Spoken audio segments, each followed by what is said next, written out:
Boa noite a todos e a todas. Eu gostaria imensamente de agradecer o convite e dizer que é um prazer estar aqui com vocês. Espero que o nosso bate-papo, eu vou chamar de bate-papo, né, possa contribuir essas experiências que a gente tem desenvolvido, né, ao longo desses anos, desses últimos 3 anos, que possa contribuir e enriquecer mais ainda os que estão aqui presentes. Eu vou começar apresentando um pequeno vídeo para vocês, que é um documentário. Ele tem 10 minutos, mas é preciso falar um pouco sobre a produção desse documentário. O nome do documentário é Nós por Nós. Ele está disponível no YouTube e ele foi todo feito por alunos e por alunas da educação básica, do ensino médio, da escola na qual eu trabalho já há 12 anos, na Escola Brigadeiro Fontenelle. E essa escola ela é situada num bairro periférico que a mídia prega como uma zona vermelha, que é uma área de extermínio, e limita o perfil do aluno, da juventude, limita a alvo de extermínio. Bom, a juventude periférica é isso, ponto. Não é nada mais do que isso.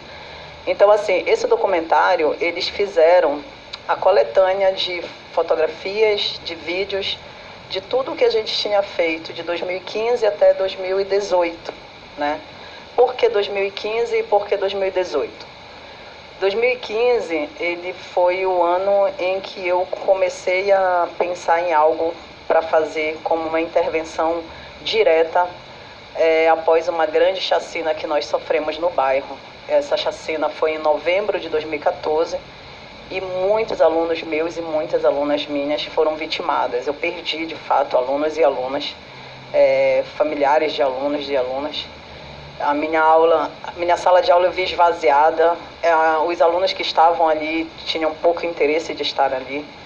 Então foi quando eu disse assim, alguma coisa precisa ser feita. Mas eu não sabia o que fazer e nem como. E aí eu comecei a pesquisar acerca de projetos que já tinham um certo resultado em outros estados. Eu tenho 3 estados como referência, 3 estados que são nossas grandes referências. É o estado de São Paulo, Rio de Janeiro e a Bahia. Lá em Salvador eu tenho o Nelson Maca, que ele é o precursor de um projeto chamado Blacktude, e ele é autor da Gramática da Ira. Foi quando a gente começou a estudar poesia preta e introduzir poesia preta dentro da escola. No Rio de Janeiro nós temos o Proceder com Mano Teco, que é um funk politizado. Eu precisei aprender a gostar do funk, porque eu percebi que eles tinham um interesse muito grande pelo funk. E em São Paulo eu tenho o Sérgio Vaz com a Cooperifa. Então são as grandes referências que nós temos dentro do projeto. Então depois que eu comecei a estudar, nós começamos a introduzir esse trabalho dos saraus dentro da escola. Só que eu não podia simplesmente parar ali na escola. Eu precisava fazer um levantamento dos coletivos culturais do bairro e, para minha surpresa, o bairro da Terra Firme, que é tido como o bairro mais violento da região metropolitana de Belém, ele é um dos bairros que apresenta o maior número de coletivo cultural. E uma inquietação que eu fiz logo de início, se tem tanto coletivo cultural no bairro, por que esses coletivos não estão dentro da escola? E por que é que a escola fecha suas portas e enfatiza esse muro desses coletivos não atuarem? Eu fui lá bater na porta desses coletivos e a gente começou a dissolver esse muro através de ações. As ações dos coletivos culturais entraram para a agenda letiva da escola. Em contrapartida, nossos alunos começaram a ir para fora.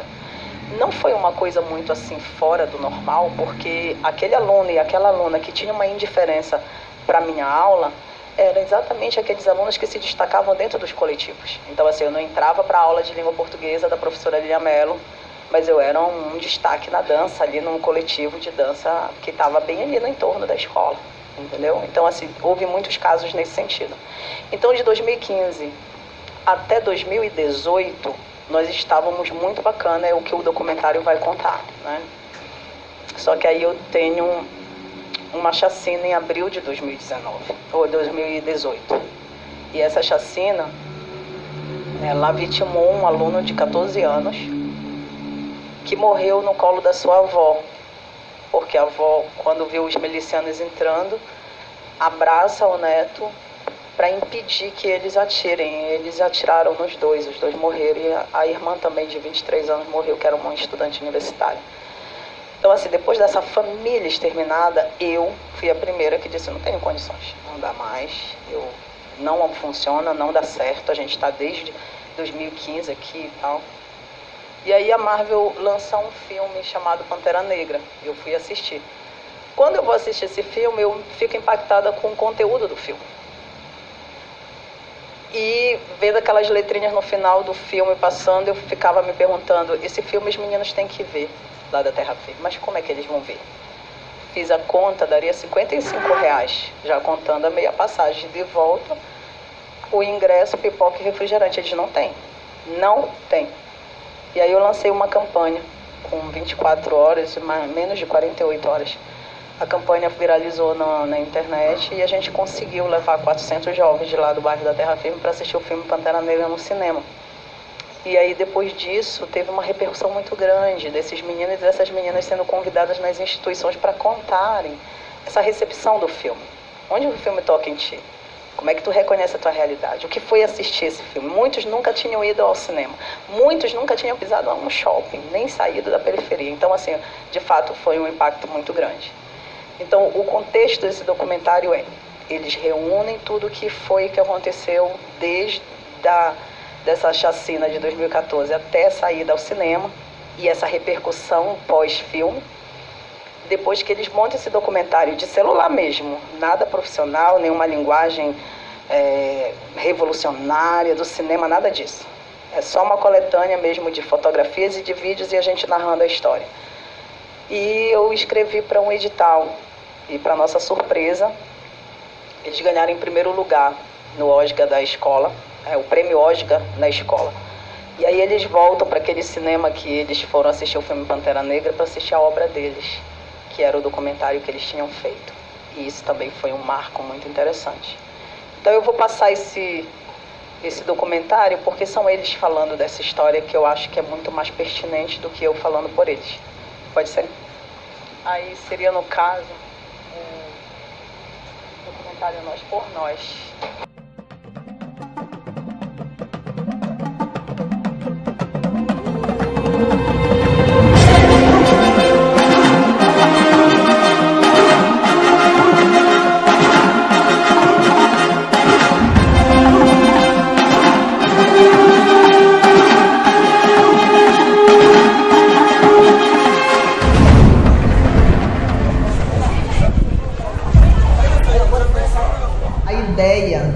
E o trato com a ideia vem desde 2014, quando tem a chacina no bairro da Terra Firme.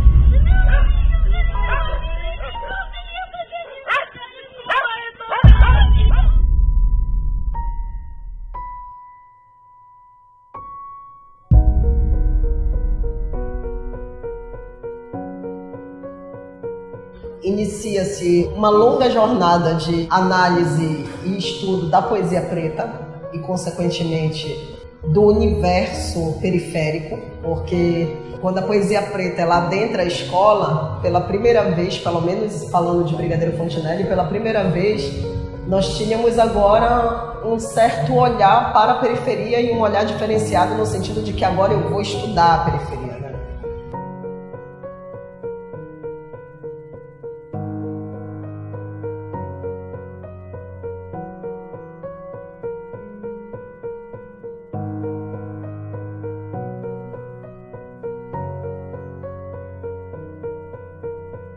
Então estava num lugar muito bacana, estava tendo um resultado bem legal. O que é que aconteceu? Nós fomos interrompidos por mais uma chacina. E eu acredito que essa chacina ela foi uma das piores. Uma onda de violência assusta os moradores da região metropolitana de Belém. No intervalo de 9 horas, 12 pessoas foram assassinadas. A chacina aconteceu depois da execução. 10 pessoas morreram no domingo, dia 29, 15 pessoas morreram na segunda, dia 30, e ontem, feriado do Dia do Trabalho, 1 de maio, a gente teve um total de 6 mortes, se somando aí 32 mortes em 3 dias. Nós tivemos que enterrar alunos. Não tinha mais ação de projeto. E quando a gente já está achando que isso tudo acaba, que isso tudo vai por água abaixo, que isso tudo termina, que isso tudo chega ao fim, eis que aparece o lançamento desse filme Pantera Negra.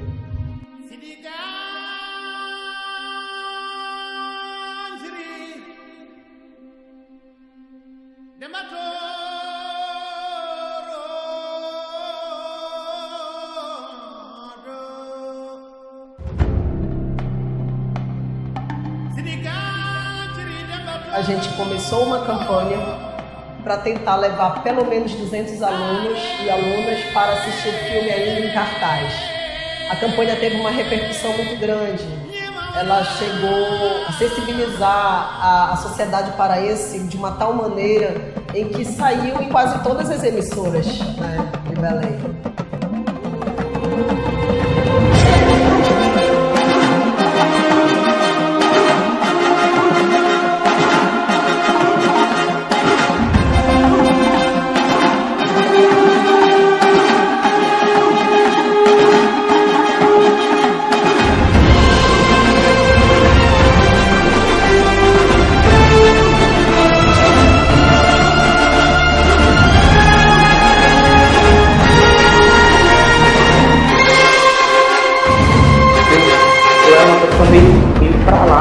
Quando tinha aquela galera no canto, eu não ia pra cá. Mas depois que eu vi o filme, eu falei, não, esse aí é pra mim. Esse filme me deu um impacto muito grande na minha vida, que eu comecei a me abrir com meus amigos, comecei mais a me abrir em casa, comecei a sair, me divertir com as pessoas. Agora a gente vê muitas mulheres tendo mais na marinha e tal, só que lá não tinha homem algum, entendeu? Os homens ficavam cuidando das plantações, ficavam cuidando lá dos seus animais, dos seus bichinhos, enquanto as mulheres iam lutar, enquanto as mulheres iam em missões perigosas, enquanto mulheres iam defender aquilo que elas acreditavam, que até hoje acreditam. Então não existiam os soldados, existiam as soldadas, existiam as mulheres que lutavam e as guerreiras que até hoje a gente não encontra por aí. Larga sua arma! Você vai me matar, meu amor? Por Wakanda. Sem nem hesitar.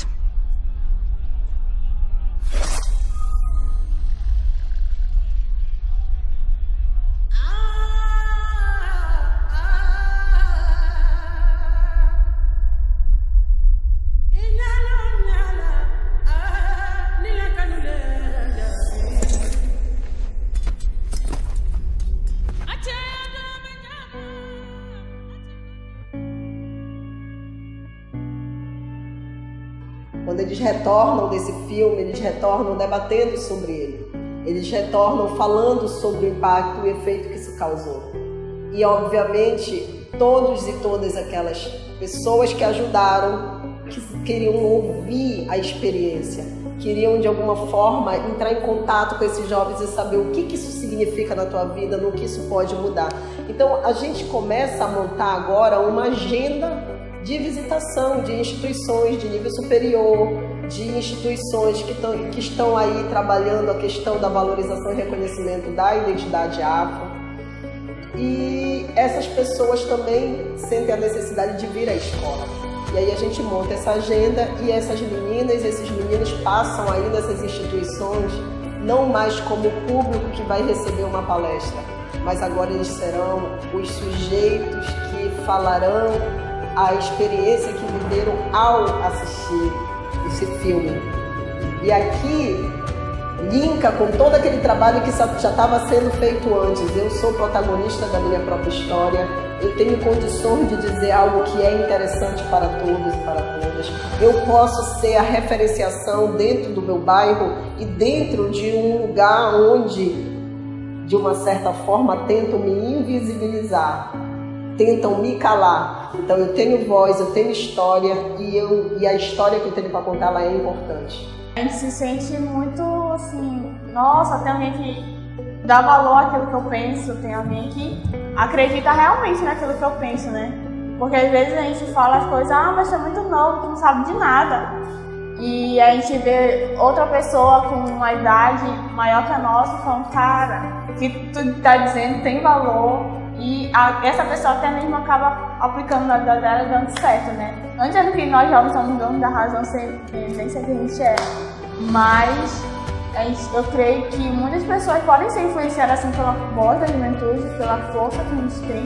Eu tenho uma pessoa que carrega no meu coração, através de uma palestra que fizeram, na verdade não foi nem uma palestra, foi uma roda de conversa, que ele estava também um cara de alta patamar, e eu carrego ele no meu coração, ele sabe disso, eu já falei pra ele, que ele me motivou muito a continuar lutando por um projeto que eu quero na minha escola, que é de livros, de literatura, de difundir o conhecimento dos alunos da minha escola, entendeu?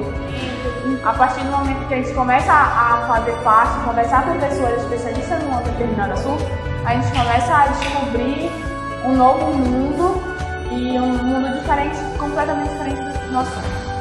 Que a gente está acostumado ali naquela bolinha fechada, começa a abrir. A gente vai conhecendo novas coisas, novas pessoas, novas sensações. Então a gente dá continuidade nessa questão da roda de bate-papo, a gente começa a visitar essas instituições passam a nos visitar, e aqui entra essa grande sacação do Cineclube. Por quê? Porque há o registro. Essas rodas de bate-papo, essas palestras, essas convivências que foram realizadas, todas elas foram registradas. E podem ser confirmadas, inclusive, na nossa página que tem no Facebook, que é Cineclube TF. E esses registros agora, eles sentem a necessidade de serem transformados em documentários. Mas para que eles possam ser transformados em documentários, eu preciso formar um grupo dentro da questão do audiovisual. Como é que eu vou trabalhar o audiovisual na escola, como é que eu vou editar esse vídeo, como é que eu transformo uma linguagem para documentário. E dentro dessa necessidade de se transformar isso em documentário, existe concomitantemente o compromisso de levar o retorno para outras pessoas que não tiveram oportunidade dentro da periferia de ir ao cinema. Então agora a gente vai invadir os points dentro do nosso bairro, onde jovens se encontram para levar essa história sendo contada por eles mesmos. Então, assim, esse é o propósito, foi assim que surgiu a ideia e é assim que tem sido esse projeto. Nós temos muitas dificuldades. Uma delas é justamente a manutenção desses grupos, porque esse grupo é um fluxo que oscila muito. Uma hora tem os alunos, outra hora não tem. Uma hora são outros alunos, é um fluxo que se renova constantemente. Mas a plataforma, sendo uma plataforma virtual e fixa, garante a continuidade independente desse fluxo ser alternado. Hoje o quilombo vem dizer, a favela vem dizer, a rua vem dizer, é nós por nós. Hoje o quilombo vem dizer, a favela vem dizer, a rua vem dizer, é nós por nós. Aí, depois que o Cineclube ele é inaugurado, passa para uma nova etapa. Qual? Esse projeto ele não fica somente na sala de aula, ele não fica somente na escola, mas ele toma conta da comunidade. E os jovens, as meninas, os meninos, eles não se identificam somente pelo audiovisual. Tem uma menina que gosta de dançar, tem um menino que gosta de desenhar, tem a garota que gosta de escrever poesia no caderno e recitar essas poesias. Então, assim, através do interesse deles e através do interesse delas, a gente foi construindo os GTs. E o que são os GTs? Que o Cineclube ele é inaugurado, passa para uma nova etapa. Qual? Esse projeto ele não fica somente na sala de aula, ele não fica somente na escola, mas ele toma conta da comunidade. E os jovens, as meninas, os meninos, eles não se identificam somente pelo audiovisual. Tem uma menina que gosta de dançar, tem um menino que gosta de desenhar, tem a garota que gosta de escrever poesia no caderno e recitar essas poesias. Então, assim, através do interesse deles e através do interesse delas, a gente foi construindo os GTs. E o que são os GTs? Então, assim, foram construídos os GTs. Hoje nós trabalhamos com 6 GTs. Quais são os GTs que a gente trabalha? O arte visual, que vai trabalhar com o desenho e tal, e o grafite. O teatro, a dança, a poesia preta, o canto e o audiovisual, que é o nosso carro-chefe. Então, assim, tu tens aí a ilustração dos GTs. E como é que funcionam os GTs? A gente ministra oficinas. Mas como elas são ministradas? Nos finais de semana e no feriado. Por quê? Porque ele não virou um projeto piloto da escola. E porque a escola ainda exige um critério, um coeficiente de rendimento palpável. E eu trabalho com meninos e meninas que estão num contexto de extermínio. Então, só para eu te dar um exemplo, hoje o meu coordenador de dança, que coordena jovem, é um grupo de 25, agora está com 28 jovens. Quando ele entra no projeto, ele tem problema com álcool, ele é alcoólatra. E o pai é dependente químico. E a mãe vende pimenta com milho na feira e eles vivem, uma família inteira vive com R$7. E ele é um menino que não entra na escola. Quando entra, ele não entra em sala. E se entrar, ele entra para desrespeitar. Esse menino entrou no projeto. E hoje o que ele faz?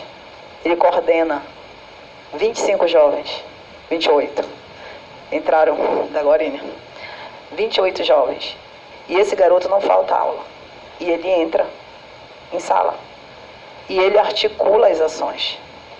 Mas eu não posso te afirmar que o projeto ele vai fazer 1 ano. Eu não posso te afirmar que o 5 dele virou 6. Não sei se virou. Mas eu te dou garantia que o cadáver hoje, ele tem vontade de viver. E antes ele não tinha. Tu entendes o que é? Então, assim, para um projeto como esse virar um projeto piloto da escola, o que vale é o 6. E há um abismo que a gente pode discutir depois, com certeza, né, disso. Então, as oficinas, elas acontecem no final de semana. Os loucos, como eu, ocupam a escola no sábado, no domingo e no feriado, enfrentando, inclusive, as críticas dos colegas que não entendem esse processo, batendo no ombro, dizendo, vai lá, amiguinho da escola, vai trabalhar de graça para o governo. E a gente vai. E quando não consegue as chaves, porque às vezes não tem o funcionário lá mesmo, na escola, é para minha casa mesmo. E a minha casa fica socada de jovens fazendo as atividades. Essas oficinas, elas são ministradas pelos próprios... Por exemplo, o repórter foi lá fazer uma matéria com a gente. Se encantou, se emocionou e disse, gente, eu preciso ministrar uma oficina aqui de edição, preciso... Então venha, a gente precisa. Aí um professor da universidade assistiu a matéria, entra em contato comigo. Professor, olha, eu sou professor de cinema na UFPA. Eu queria muito ir lá com os meninos. Então venha, por favor. E aí vai montando a agenda. Muito pelo coração. Nada financiado. A gente não tem 1 centavo. Nem de governo, políticas públicas, nem de empresa privada. Nada. É só no coração mesmo. E aí a gente passou a ser chamado por escolas. A gente começou a fazer intervenção, a gente chama de intervenção na escola, intervenção urbana. Intervenção urbana são os saraus. O que são os saraus?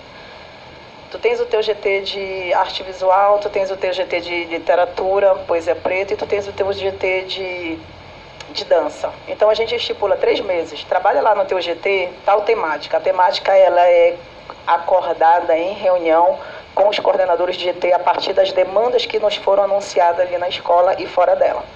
Então, qual foi a demanda última que nós tivemos, que foi uma demanda gigantesca? Se tu fizeram uma pesquisa, o índice de suicídio aumentou 66% na faixa etária de 14 a 21 anos, eu estou falando de Brasil, se não de mundo, independente de classe social. O menino tem tudo. A melhor comida, carro importado, deslocamento, tudo no arzinho, bacana, mas ele está se automutilando. A gente tem as notícias aí do garoto que entra em sala de aula, mata todo mundo e depois se mata. Mas o menino era filho de uma psicóloga renomada e tal. Então é uma realidade. E aí nós tivemos essa demanda, essa última demanda. Então o teu GT vai trabalhar na dança, não sei como, não sei se é através da letra, do corpo, a questão do suicídio na adolescência. E aqui na Poesia Preta nós vamos... E todos os 6 GTs vão trabalhar aquela temática.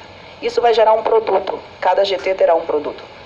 E aí a gente lança o sarau temático. E a gente vai selecionar dentro do bairro o ponto mais crítico. Quando eu falo ponto mais crítico, é aquele que fala assim, não vai ali não, vão te roubar. Aquela história que tu falaste, não sai na rua. Não vai ali que vão te estuprar. Olha, aquele canto ali é só garoto consumindo drogas.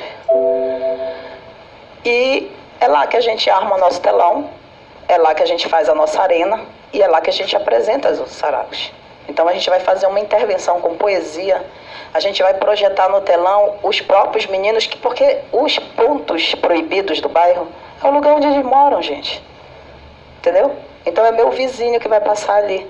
Mas ele vai passar, mas eu não sabia que esse menino fazia esse negócio aí bonito, né, rapaz? Com menos de uma semana eles estão batendo na porta de casa. Professora, quando é que vocês vão fazer aquele negócio lá? A gente não sabe nem dizer. Aquele negócio lá foi tão bacana, bora, vocês não vão, calma. Agenda, né? O negócio tá... Então a gente faz nas escolas e a gente faz na rua. Esse é o Sarau da Beira. O bairro da Terra Firme ele é feito como Belém. Belém é construída de costa para o rio, para o mar. Para o rio, no caso, né? E o bairro da Terra Firme também, ele foi projetado de costa para o rio Tucunduba. Ali é um ponto de conflito muito grande entre policiais milicianos e traficantes, porque é o ponto onde desce a droga que vai para Belém, entendeu? Então, assim, a beira do rio Tucunduba é um ponto extremamente crítico. Inclusive, um dos grandes, eu diria, o grande foco, o maior objetivo do projeto é o reconhecimento e a valorização da nossa identidade afro-indígena ribeirinha, mas a nossa identidade sociocultural. Por quê? Porque tem muita gente que vai para o Sarau da Beira, mas diz que não vai, mas foi. E existem muitas coisas que acontecem no Sarau da Beira que só quem vai sabe. E uma das coisas que são significativas do Sarau da Beira é que ele acontece ali onde eles queimam a madeira para fazer o carvão. Então fica aquela parte preta ali. E não tem ninguém que vá para o sarau, desculpa, para a festa. Não tem ninguém que vá para a festa da Beira que não volte com o pé preto e que não volte com a roupa toda preta. E a gente reconhece o nível de intensidade da festa pelo estrago dos teus pés. Se teu pé tiver muito, fala assim, caraca, a festa deu boa, hein? Então, assim, a festa da Beira, ela tem essa coisa. Só para tu teres uma ideia, eu não deveria nem ter dito isso que vai ao vivo, né?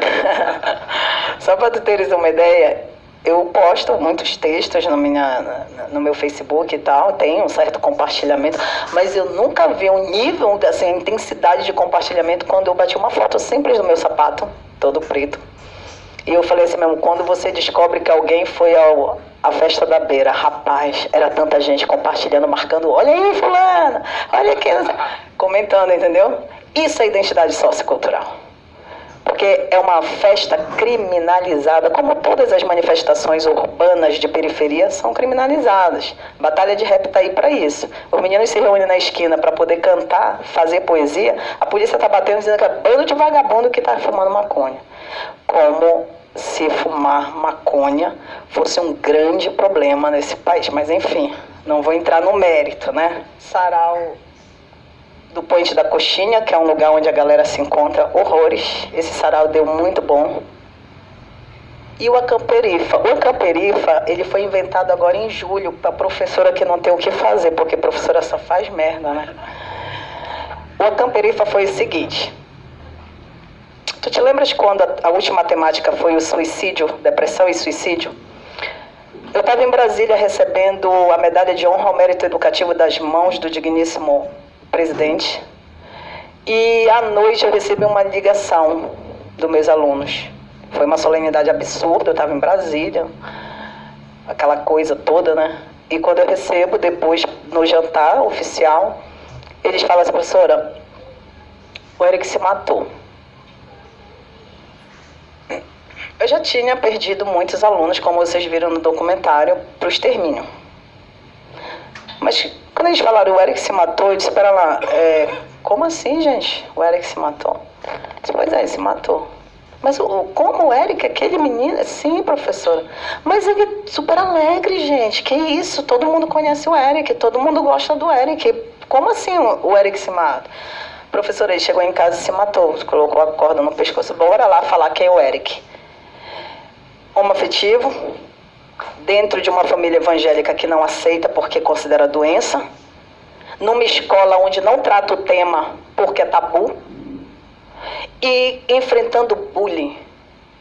O Eric era muito feliz daqui para fora, mas enfrentando todos os seus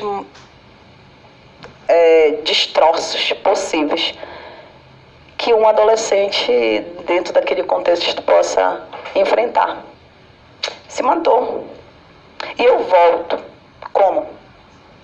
Com uma medalha de honra ao mérito educativo? Para tudo de novo. Bora passar agora a pensar em outras faces do extermínio, porque não é só aquela com a arma na cabeça. Existem outras formas de exterminar a juventude. Aquela que a sociedade todinha vira as costas. Aquela que tu dá com os ombros e diz, não é comigo. E todas as portas vão se fechando ao ponto de um menino de 14 anos olhar para o mundo e falar, eu não quero mais viver. Não tá bacana aqui. A morte é minha melhor opção. Então eu fiz a roda, porque é a nossa tradição fazer essa roda de bate-papo, falar, e agora, o que a gente vai fazer? Não, a gente vai entrar nas turmas. Então a minha quarta avaliação é isso, são os seminários. A gente começaram a fazer seminários, começaram a debater em todas as minhas turmas, e aí eles tiveram a ideia de fazer o quê? Um curta-metragem chamado Perspectivas. Esse curta-metragem, ele foi inaugurado logo após o meu retorno do Canadá, porque estive lá levando o projeto, no Festival Internacional de Cinema Amazônia Doc. Eles entraram num ambiente onde foi projetado para que eles entrassem somente para limpar o chão e servir na bandeja. Eles entraram como cineastas. Agora sim, eles fizeram com câmeras profissionais, porque quando eu ganho o prêmio Professores do Brasil, eu ganhei 7 mil. Quando eu volto, eu dou na mão deles e falo, você pode comprar câmera, lentes e cartão de memória. Estragou tudo. Quando foi na hora de eu ir para o Canadá, eu não tinha o dinheiro mais, porque eles tinham comprado. Mas agora eles estão fazendo o quê? Cinema. Eles estão contando a história deles através dessa narrativa do audiovisual. E o Perspectivas é isso. Fala sobre depressão, sobre suicídio na adolescência. E eu, para finalizar minha fala, porque estou muito afim desse bate-papo com vocês, vou passar só o trailer, que só tem 2 minutinhos, para que vocês possam sentir, mas isso está disponível também no YouTube. O que essa menina tem não é depressão. Isso daí é frescura. Porque se fosse depressão de fato,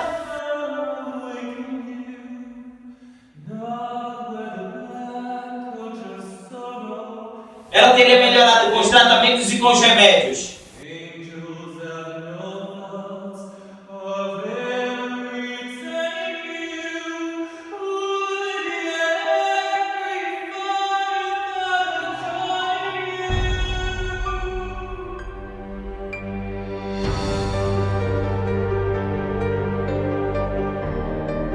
Os meus pais nunca estão em casa, só vivem trabalhando, e isso acaba provocando uma briga.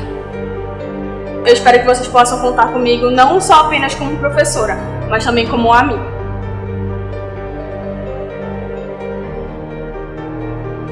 Vá para sua sala, passe seu cronograma e pronto. Por que me ajudou? Eu dava conta daquilo sozinho.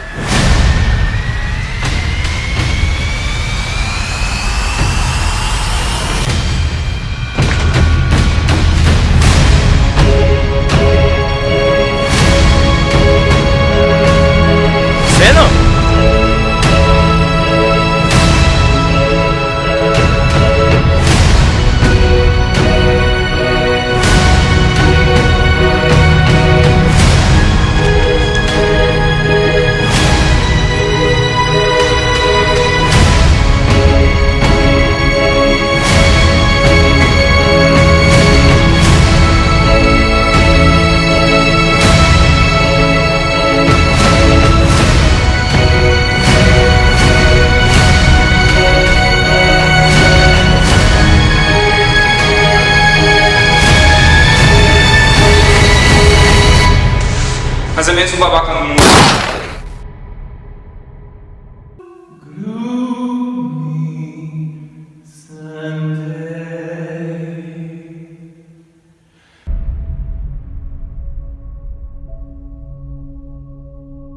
É isso. Lilia, parabéns primeiro pelo projeto, né? A gente tinha conversado aqui rapidinho, mas ver esses produtos mais interessante ainda.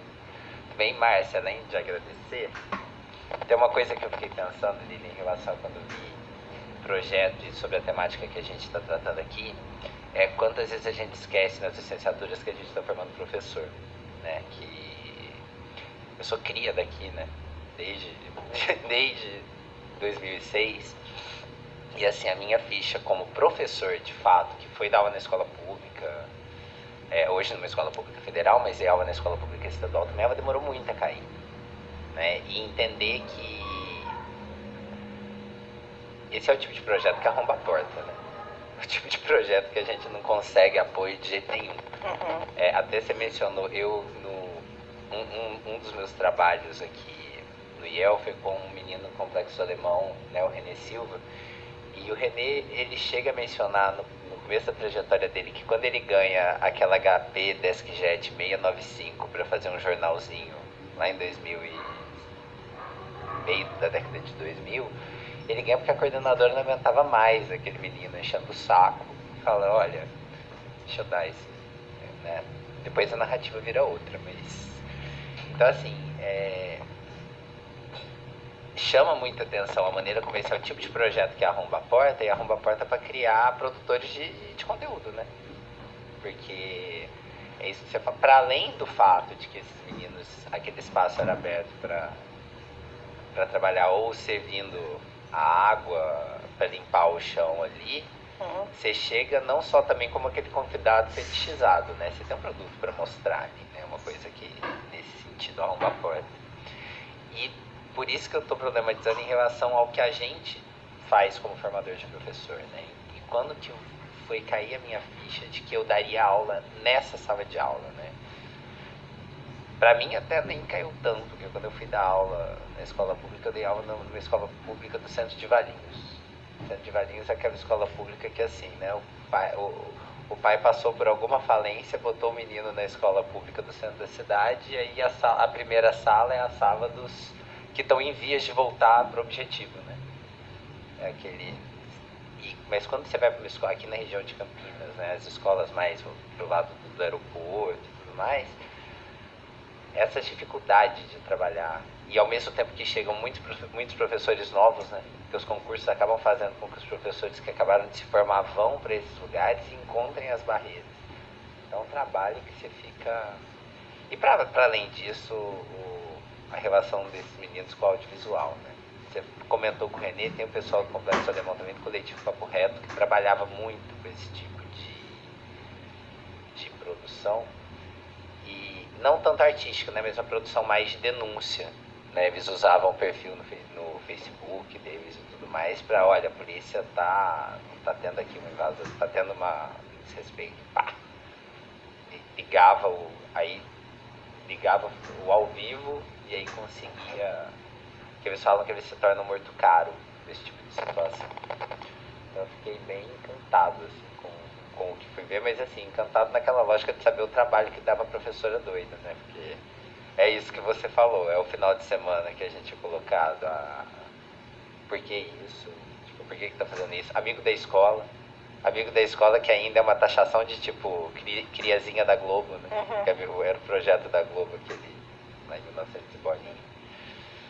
Enfim, mas fiquei pensando também nos dois saraus aqui que você produziu, que tem uma similaridade muito grande com os movimentos de slam, né?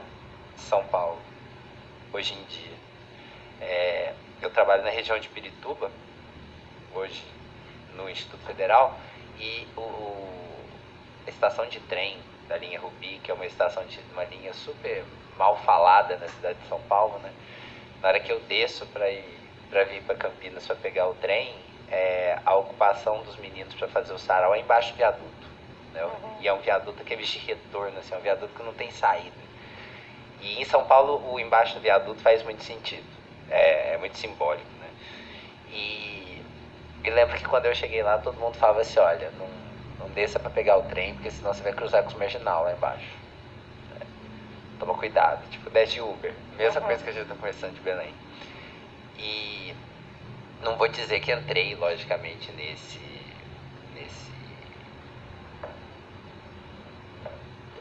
Fiquei muito curioso, né? Mas nunca consegui chegar ali perto, que eu tô sempre de saída. Mas me pareceu muito com esse projeto de ocupação da política do espaço público, né? Que esses meninos acabam tendo que fazer em função da ausência do Estado, né?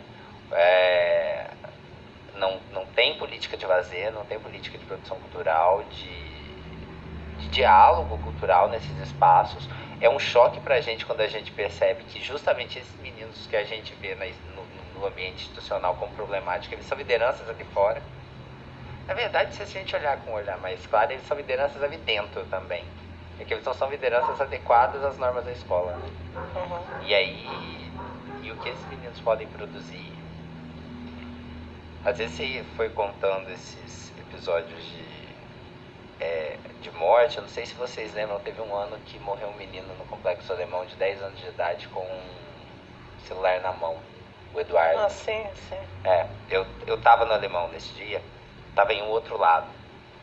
E é incrível como que assim, a rádio WhatsApp, a rede de comunicação deles, né, que é super de sobrevivência, né? Preciso avisar, porque assim, da mesma maneira que acabou de morrer o Eduardo, pode morrer mais 3, então aquela coisa assim, não passe por aqui. E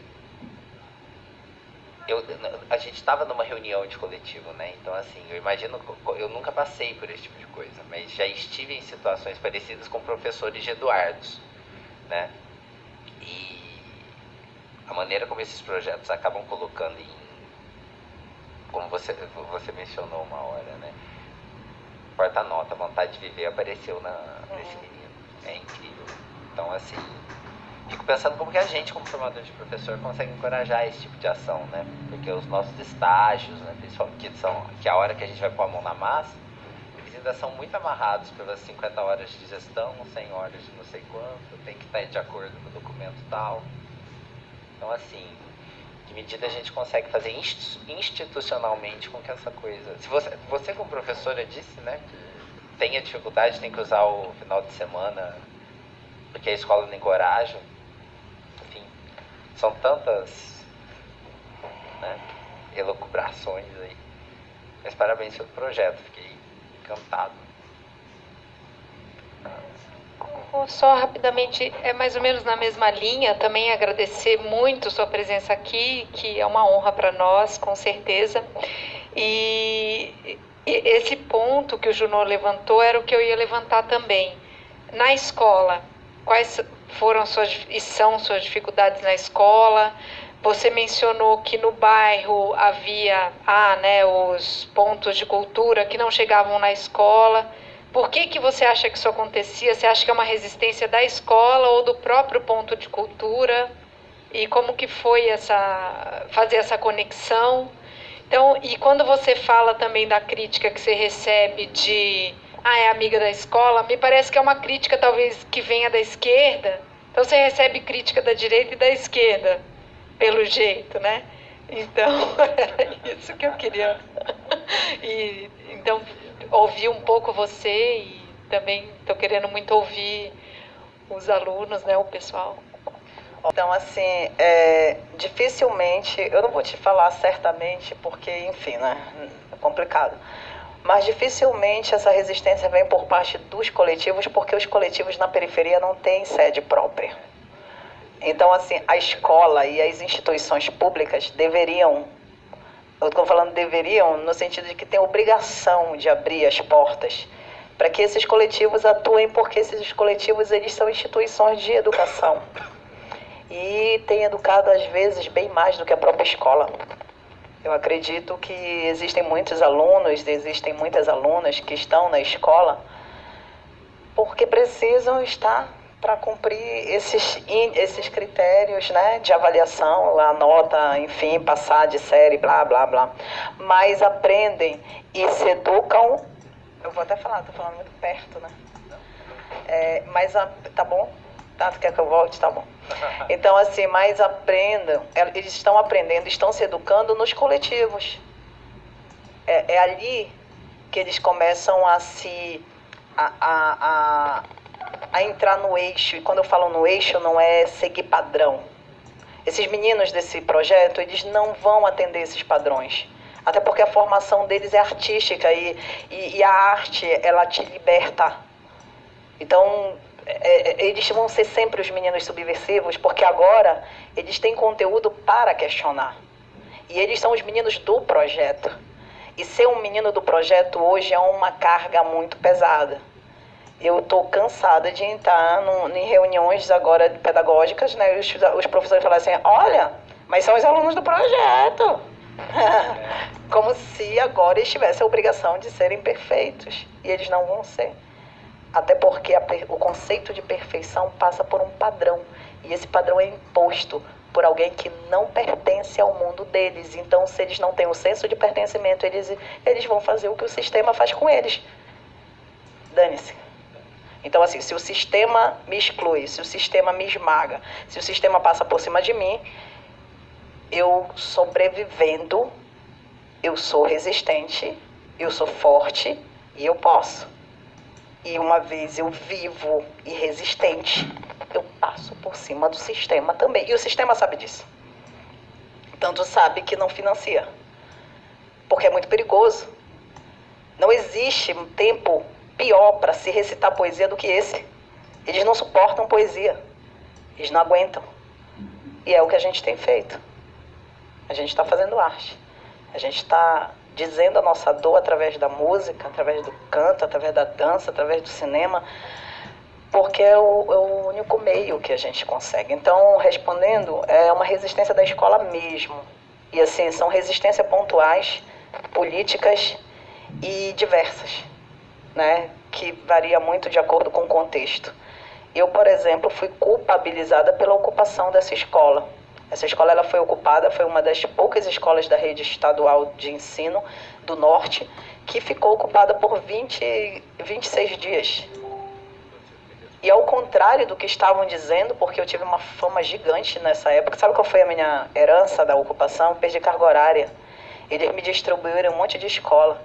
No início, quando eu recebi aquela notícia, eu recebi arrasada, porque imagina, a minha carga horária toda era concentrada na escola, então eu conseguia me programar e me projetar, porque é melhor 7 horas da manhã até 10 da noite. Na mesma escola é mais fácil. Eu tinha que me rearticular, porque me jogaram para um lado, me jogaram para o outro, me pingaram a minha carga horária. Mas olha, não foram 3 meses para eu ter a consciência e a certeza de que eles fizeram um péssimo negócio. Eles só espalharam o negócio. Pulverizou, mano, era sarau pra tudo quanto era lado, era no bairro, não era só na Terra Firme, era no Marco, era no Centro de São Brás, e era tudo do sarau. Conclusão disso, a escola que eu fui lecionar, ela tirou a nota máxima no IDEB, isso era o coeficiente que eles queriam, eles tiveram. Então, assim, nem sempre a gente vai atender a tabela, nem sempre a gente vai corresponder a esses números, mas aqui ou ali a gente acerta, né? Olha eu aqui, melhor professora do Brasil, segundo quem? O MEC. E se ele disse que é, porque é, né? Ah, esqueci de beijar o ombro. Ô Lília, se alguém, eu ia fazer uma pergunta. Na hora que você fala que tem essa questão itinerante, inclusive, de ocupação desses espaços ditos vulneráveis, né? Quais são as instituições, assim, com as quais você mais tem que negociar para... Porque, por exemplo, o que eu via no Alemão tinha uma negociação muito forte com a igreja evangélica. Mano, tu vai pegar da pergunta, mano. Bora lá. Complementando, aqui em Campinas acontece às vezes de ter festas que estão ficando esvaziadas por conta disso. Por exemplo, a festa junina. Então, como que você... Então, bora lá. Rebola nisso aí. A gente vai abrir um capítulo agora. Olha só, o projeto, ele é a valorização da identidade afro-indígena ribeirinha. O bairro da Terra Firme, inclusive, especificado, a Débora sabe disso, especificamente o Brigadeiro Fontinelli, ele está situado num quarteirão do bairro onde tem 7 igrejas evangélicas. Num quarteirão, tá?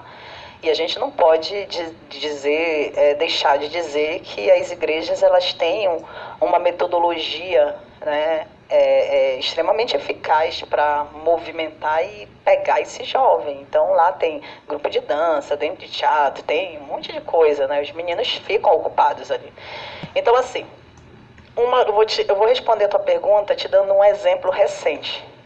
Nós estávamos nos organizando para um sarau e a menina ia recitar uma poesia para apresentar dentro de um evento de um artista plástico do Rio de Janeiro, Rona Neves. Depois dá uma pesquisada, vale muito a pena. E o nome da turnê do Rona Neves é Saravá. Na mesma semana, a Secretaria de Cultura entrou em contato comigo e disse: professora, tá vindo um espetáculo lindo de Salvador. Tem tudo a ver com o projeto. A senhora não quer levar os meus? Claro, mana. Quantos? Ela disse: olha, eu tô pensando assim, uns 40 ingressos. Poxa, não dá pra dar 80. Ela disse: tá, professora, 80. 150, né? 182 jovens da periferia dentro do Teatro da Paz. Eles ficavam assim, ó. Pra assistir que espetáculo? Herê, do grupo Bando de Teatro lá de Salvador. Era na mesma semana o Saravá e o Herê. A menina da Poesia Preta, a Natasha, inclusive se ela estiver assistindo a live, ela vai saber o que eu tô falando dela. A mãe entrou em contato e disse: não, que isso já? Herê, Saravá, ela quer te levar pra Macumba, pra Umbanda. Você não tá vendo? Então assim, era na Semana Santa. A menina, ela é da Igreja Católica e ela pertence ao grupo de canto da igreja. Então ela foi proibida de estar lá, porque ela tinha que estar num evento da igreja. Então assim, como é que tu vais fazer o garoto que está na família evangélica, no seio da família evangélica, dançar uma coisa que diz: Exu, compartilha comigo, mensageiro atrevido, cutucado pelo... Exu é o diabo, pô. Pode sair dessa dança, tu tá ficando doido. Então assim, como é que se resolve isso? Não dá para bater. Essa mãe, que inclusive ela é coordenadora do canto, porque eu ainda não te falei, mas hoje o projeto agrega famílias inteiras. Tem mãe que canta com a filha em sarau. Isso existe lá no projeto. Essa mãe parou, é uma crise, e a gente vai conversando. Ela foi para a convivência com Rona Neves e ela amou. No outro dia, ela estava perguntando onde é que seria a outra ação. E hoje, Iorubá já não é, o termo Iorubá já não é mais tão... Mas é uma desconstrução que vem de dentro para fora. Não dá para ser assim. Por quê? Porque muitos meninos deixam de ir para alguns eventos por conta da religião. E aí eu não posso bater de frente, porque se eu for fazer uma análise do cineclube, o Cinedense, que é o grupo de dança, é evangélico. Mas a gente está no resgate da nossa valorização, e isso implica na questão da religião afro. Então, assim, é muito complexo.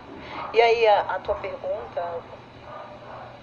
É isso, porque aqui tem a tradição da festa junina. Isso. A festa junina, por exemplo, recentemente... Isso tudo é recente que eu estou te falando. A escola estava em greve. E aí não estava tendo as agendas normais, né, letivas. Que eu acho que é anormal, mas enfim. Então... as grades, né? A Viviane Mosé fala muito bem sobre isso. Então, assim, um grupo de professores disse assim: então a gente vai propor as atividades. Bora propor as atividades diferenciadas, vem quem quer. Olha, eu nunca vi a escola tão lotada de aluno querendo aula, né? E aí, como estava na quadra junina, eu peguei e falei assim mesmo: gente, bora trazer as quadrilhas malucas de vocês. Lá no Brigadeiro, lá na Terra Firme, nós temos 4 quadrilhas malucas. Cada quadrilha tem mais ou menos 20 pares. Então, tu pensas o que é um ensaio de uma quadrilha maluca numa rua da periferia? Vira festa. Movimenta o bairro. Onde é que eles ensaiam? E onde é que eles ensaiam? Na frente de casa. Por quê? Porque eu sei da extensão e a caixa. Tem vizinhos que me odeiam, mas a maioria gosta de mim. Tu tá entendendo? E eles estão ensaiando na chuva e no sol, muitos gripados e doentes, etc. Quando a quadrilha maluca vai para dentro do Brigadeiro apresentar, um monte de professora de língua portuguesa diz que é absurdo isso. Ela espoca, vai e desce, pá e pá. Porque a quadrilha maluca agora é essa mixagem de ritmos e tem muito funk, e é esse funk da espoca lá, né? E eles fazem mesmo.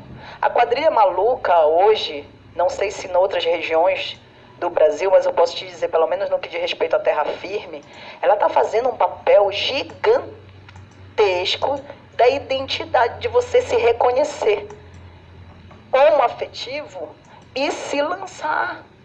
Tem uma galera de pessoa que se solta dentro de uma quadrilha maluca e começa a ter uma força depois disso, que começa a atuar e agir mesmo, de dizer, é isso mesmo, gostou, beleza, não gostou, dane-se. Então, assim, a quadrilha maluca não pode apresentar lá no Brigadeiro. Por quê? Porque não é adequado. Mas é linda a apresentação, só não está dentro do padrão. Porque eles fazem movimentos que vão assustar a sociedade, um pai e uma mãe. Mentira, a gente apresentou, tinha pai e mãe dançando lá, toda a comunidade. Eu várias vezes a direção vinha assim nas costas, isso vai dar merda. Porque entrava a comunidade, eu nunca vi a comunidade fazendo fila 3 horas da tarde para entrar no Brigadeiro Fontinelli. E eles estavam fazendo fila. Acho que era a comunidade, aquele moleque que anda assim, que tu não vê o olho por causa da aba do boné, que anda meio assim, se balançando e tal. Vai dar merda, isso vai dar merda. Por quê? Porque tinha um monte de bandido dentro da sala, dentro da escola. E a festa foi até 9 horas e no final todo mundo com uma vassoura varrendo, foi super tranquilo. Tem imagens aí na rede para mostrar que foi maravilhoso, foi rico, entendeu? Mas é dessa forma. Oi, boa noite. Eu sou o Vinícius, sou graduando de Letras aqui na Unicamp, estou no 3º ano. E eu vou fazer mais um comentário, mesmo uma reflexão, porque eu não tenho muita coisa não tenho nenhum questionamento, nada. Mas a sua fala me tocou muito, assim, durante toda a apresentação e tudo mais.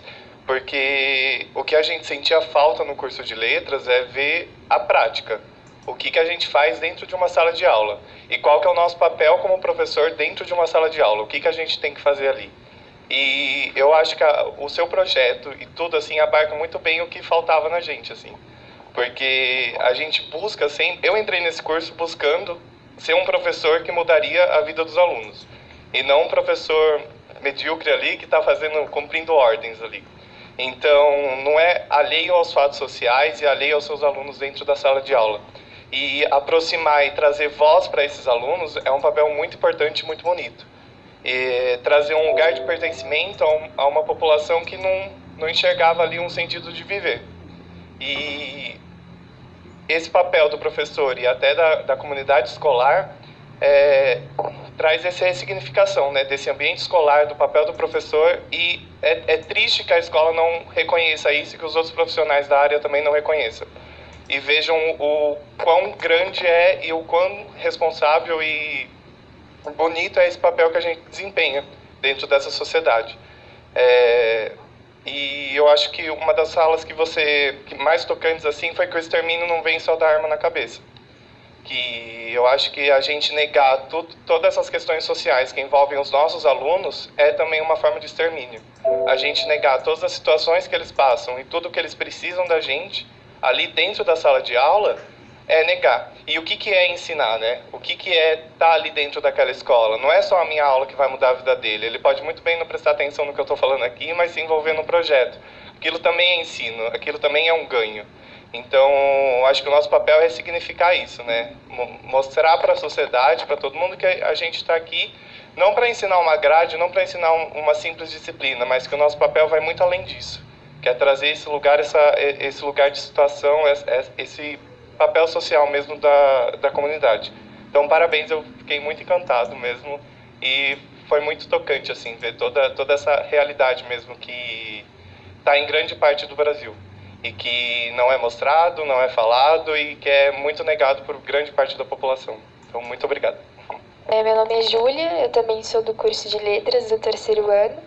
E também tem mais um comentário do que uma pergunta. Eu me senti tocada, né, como o Vinícius falou, por uma outra questão, porque eu tive uma experiência um pouco parecida, em menores proporções, com um suicídio na escola, com 2 alunas que estavam se automutilando enquanto eu fazia estágio. E eu tive que lidar com elas, enquanto estagiária, assim, tava tudo muito errado e eu tive que entrar no meio. E ninguém ali naquele contexto escolar entendia a minha frustração com tudo que estava acontecendo. Por que eu estava achando tudo aquilo errado? O jeito como eles estavam lidando com as alunas, tratando aquilo como frescura, como tá chamando a atenção, não tem nada que a gente possa fazer sobre isso, é problema familiar, vamos chamar só um mediador. E eu ficava, gente, não é assim, sabe? E aí parece que finalmente eu vi alguém que falou que pensou mais ou menos como eu, tipo, não, a gente tem que sentar e resolver isso e tratar das questões sociais assim como a gente trata de, sei lá, gramática no português, porque também é parte da formação deles enquanto cidadãos, não só de quem sofreu ali o problema da mutilação, mas de quem estava vendo aquilo acontecer, né? Porque em todo momento todos os alunos foram envolvidos, sempre menores de idade envolvidos, e os adultos que deveriam agir como adultos não faziam nada. Então, eu queria só comentar isso, que eu me senti tocada por isso, assim, de ver alguém que tomou uma ação e de ver que eu também posso ser capaz de pensar numa ação que possa ser feita caso eu passe por uma situação dessa novamente, sabe? Ou talvez até de conversar com os professores que eu tive contato ali e falar, olha esse projeto, olha o que vocês podem fazer, sabe? Como um exemplo mesmo. Muito obrigada, eu queria agradecer mesmo. Como é teu nome? Então, Vinícius, assim, quando tu falas sobre trazer voz, na verdade, o projeto ele não inventa nada, né? Ele só potencializa aquilo que já existe. As vozes, a periferia, ela é polifônica, existem as multivozes da periferia. Então, o projeto, a partir da potencialização da arte, ele, na verdade, reverbera uma voz que já existe, né? E isso é muito significativo e vai tocar aqui na questão do que o professor problematiza, porque quando os professores das instituições de nível superior nos procuram para ministrar aula, poxa, imagina, é uma professora da Universidade Federal do Pará que está tirando o seu domingo para ministrar aula para eles e para elas. Então, assim, o mínimo que eles podem fazer é prestar atenção e se envolver com a aula. Afinal de contas, é uma aula que eles não terão em outro contexto. Correto? Correto. Mas presta atenção que durante um bom tempo me incomodava a maneira com que eles recebiam as coisas. Por exemplo, é uma inquietação. É uma coisa de ficar se mexendo, de olhar para o lado, de ouvir, ao mesmo tempo, sabe? E tu que está aqui na frente falando, assim, tu vai te sentir assim, esse menino não presta atenção em mim, cara. Sabe, eu tô aqui, eles não prestam atenção.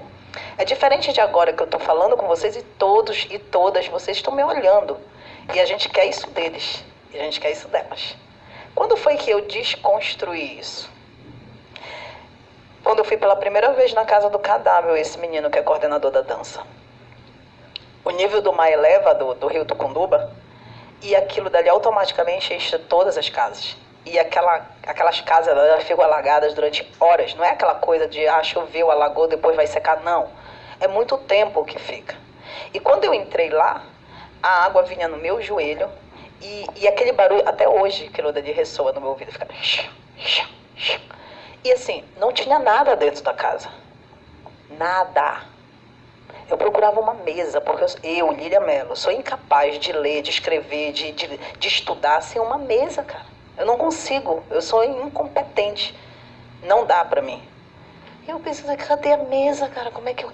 E eu o tempo todo aqui no Cadáver estuda, Cadáver tu tem que sentar, tu tem que estudar, Cadáver tem que concentrar.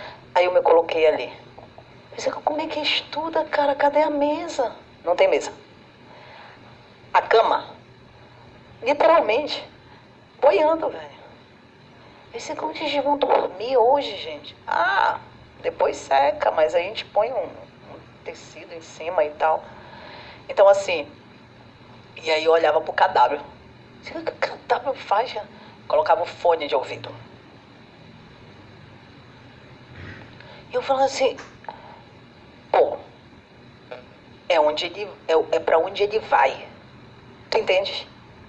Então, assim, se eu passo a irmã do cadáver dormindo 10 horas, não tem condições, gente. Como é que a gente vai mudar de vida? Olha a hora, já passou.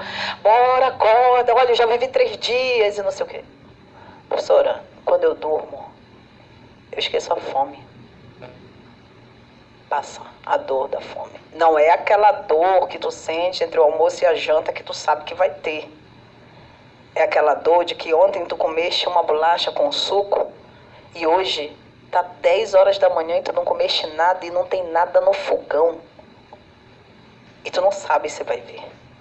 Então tu dorme.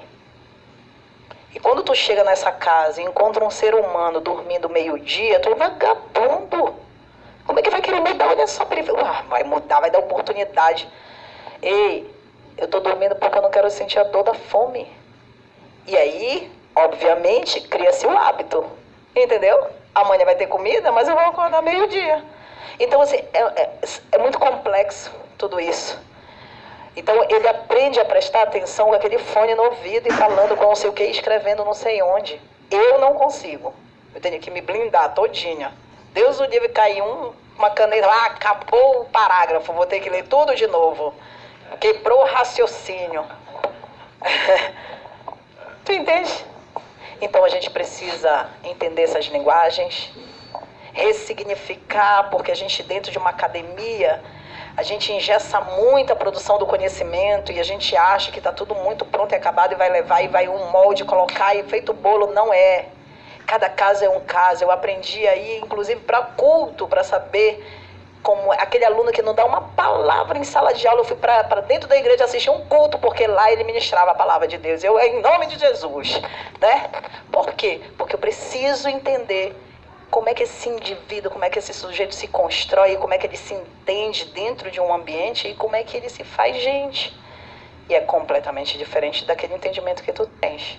E aí eu não posso rotular. Obviamente que, como a Débora diz, a Débora chega em casa e diz, amiga, esses meninos têm que... amigo, calma, amiga, a gente vai conseguir. Entendeu? É claro que a gente precisa despertar para tudo isso, porque o Enem tá aí, uma máquina de matar jovens pretos periféricos. Tá? O que é o Enem? Ele nada mais é do que um sistema de exclusão de pobre da educação superior. Não vai entrar. Não vai entrar. Por quê? Porque tu não nasceste para isso. Nem gosta de estudar. Tu não gosta, tu não nasceste para o estudo. Vai embalar a mercadoria lá no supermercado. Vai ser recepcionista lá na loja. É assim que funciona. Então, assim, óbvio que a gente vai ter que também, ao mesmo tempo que a gente valoriza toda essa produção, mas a gente também tem que colocar a par de que existe um preço quando não se cumpre. Porque a lei e o lema ainda é você entrar no sistema para roer por dentro. Entrar no sistema para ir construindo por dentro. Senão, não tem jeito. Oi, boa noite. Boa noite. Meu nome é Arthur, eu sou da Letras também. Eu fiquei contemplado com a fala deles sobre tudo que você passou aqui, então não vou me estender muito no comentário, mas meus parabéns pelas iniciativas. Eu só queria um pouquinho mais elucidada essa questão, se possível, da casa dos alunos para dentro da casa dos alunos com quem você teve contato, da parte da família. O retorno, ele muitas vezes talvez não seja amigável, é amigável. Eu queria saber um pouco mais desse aspecto, entendeu? Porque eu vi que foram muitos anos de trabalho e teve muito aluno envolvido nisso e que, enfim, diversas iniciativas exigiram locomoção e, enfim, eu queria um pouco... Abre-se um novo capítulo, eu vou tentar ser bem breve. Eu tô aqui na frente com a minha modelo hoje, que eu queria só que tu levantasse para eles olharem essa camisa, que a resposta ela vem daí. Essa camisa é a camisa do projeto, nessa modelo linda, maravilhosa que tá aí. Então, assim, a mãe do cadáver, essa vendedora de pimenta com milho,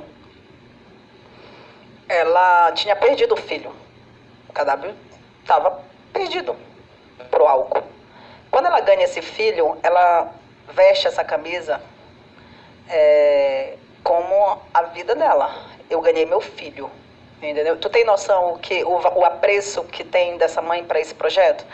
Então, assim, só que a situação é terrível. R$7 quando tem por dia para 5 pessoas, que ainda tem uma criança, o Gabriel, de 4 anos de idade, que é autista. Então, assim, é miséria mesmo, né? Cara, tem que fazer alguma coisa. Então, agora, o nosso planejamento, concomitantemente a várias outras ações, é criar a nossa grife. O nome da grife é até doido, O nome da grife é essa. É criar a nossa grife dentro de uma concepção da economia solidária e criativa. Como? A Leide, ela é costureira, mas ela não está costurando porque a máquina dela está com um problema. Então a gente vai lá, ajeita a máquina, faz uma campanha, consegue uma maquinazinha minimamente para ela costurar. Hoje ela costura essas camisas do projeto e os meninos do próprio projeto faz a serigrafia, imprime. Então agora eu estou vendendo um produto que gera um retorno, entendeu? Gerando um emprego.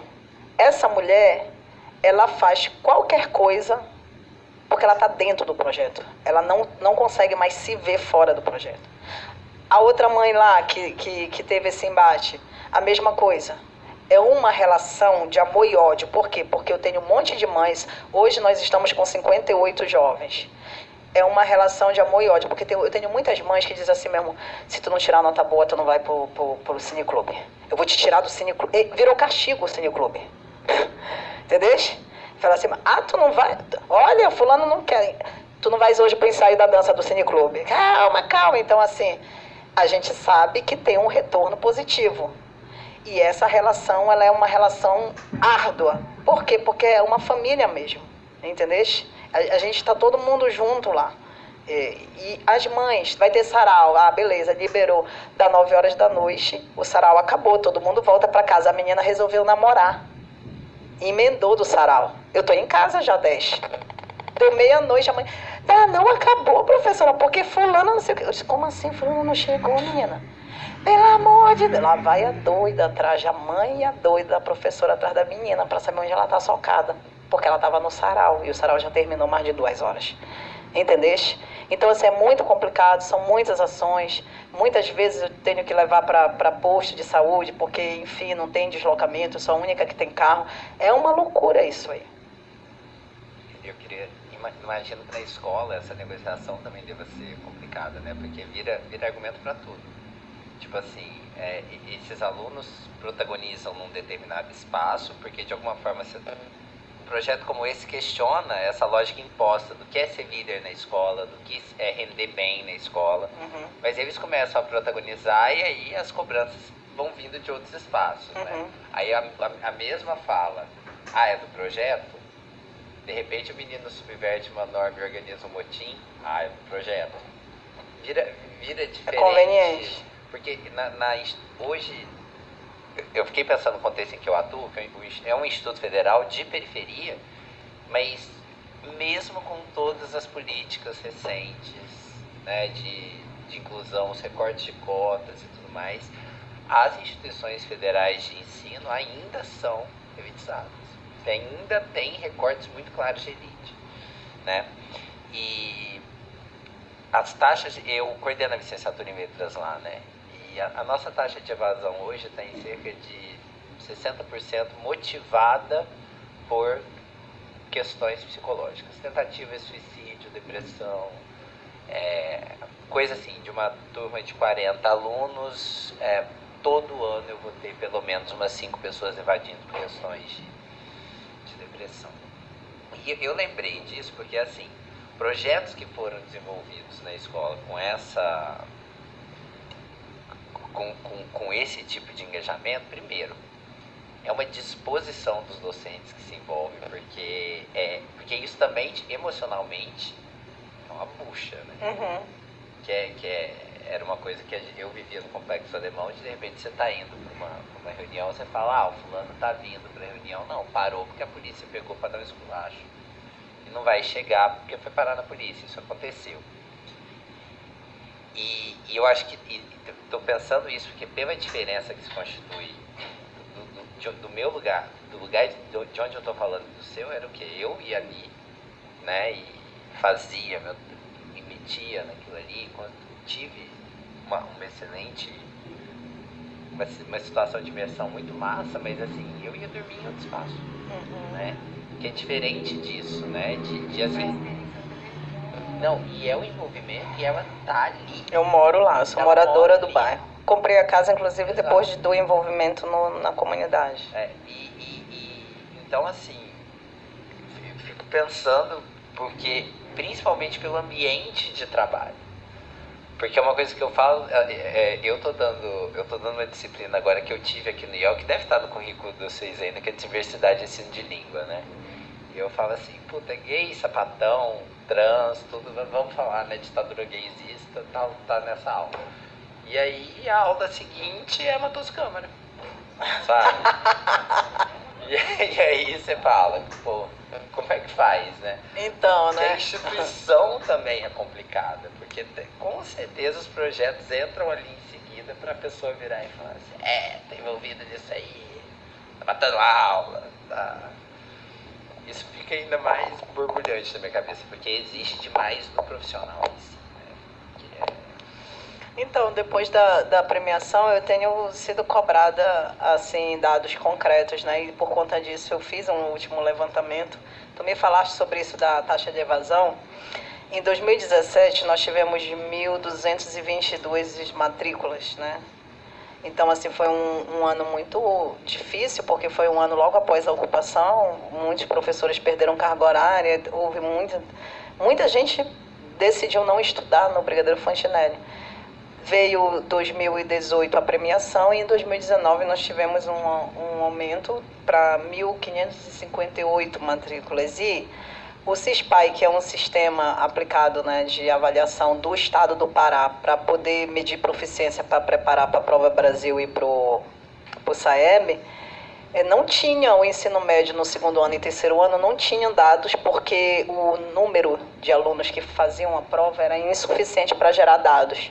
E nós tivemos um acréscimo nesse tempo de 47%, então eu acredito. E assim, os alunos estão querendo estudar no Brigadeiro Fantinelli porque tem teatro. Eles falam, tem teatro no Brigadeiro. Assim, e o teatro não é do Brigadeiro, mas é do Brigadeiro, entende? Então, assim, acaba que tendo uma referência positiva e esses dados aí eu estou estudando justamente para trazer uma referência mais concreta, para dizer que funciona, que isso dá certo, que a longo prazo isso vai chegar lá, entende? Talvez a gente não consiga cumprir com o padrão que se espera do excelente aluno, até porque a gente não quer, entende? A gente acha chato pra caramba. Mas assim, a gente vai conseguir passar nos processos de cumprir com essas histórias todas. Posso fazer um comentário? Pegando uma carona na história da dificuldade com a instituição, e no papel do professor, que algumas vezes me deu a impressão, e em alguns momentos você está um pouco sozinha na escola. É você, talvez, 1, 2, não sei quantos colegas, mas assim, você está mais sozinha que acompanhada do ponto de vista de colegas que possam agregar. Você me corrija se não foi isso. E a gente tem uma preocupação grande de formação profissional, de uma maneira que, isso eu acho que é um grande conflito, mas eu vou trazer aqui para a roda, que é a excelência do seu trabalho, a energia que você coloca nele, uma energia profissional e pessoal, e ao mesmo tempo uma busca para que projetos como esse sejam cada vez mais parte da vida profissional. E não de um desprendimento gigante de Lília, de B e de C, para fazer das tripas coração e fazer isso andar. Isso deveria ser muito mais uma coisa que as escolas promovessem, os professores se engajassem e criassem, né, e fizessem bastante coisa, mas dentro, talvez, de uma coisa que fosse mais do cotidiano escolar e menos do extra, como você diz, mais do normal, né, que não tem nada de normal, mas fosse mais do cotidiano. Como é que você sente isso, Lília? Ou seja, em que medida a exigência de um projeto como esse mexe com essa percepção da profissionalização do professor e do professor que, para fazer as coisas acontecerem, tem que extrapolar isso, ou pelo menos, em alguma medida, né? É o final de semana, é pegar a extensão e a caixa, porque você não vai dizer também, vocês não vão ensaiar, porque eu estou aqui na minha folga, na minha aula agora, né? Enfim, como é que você...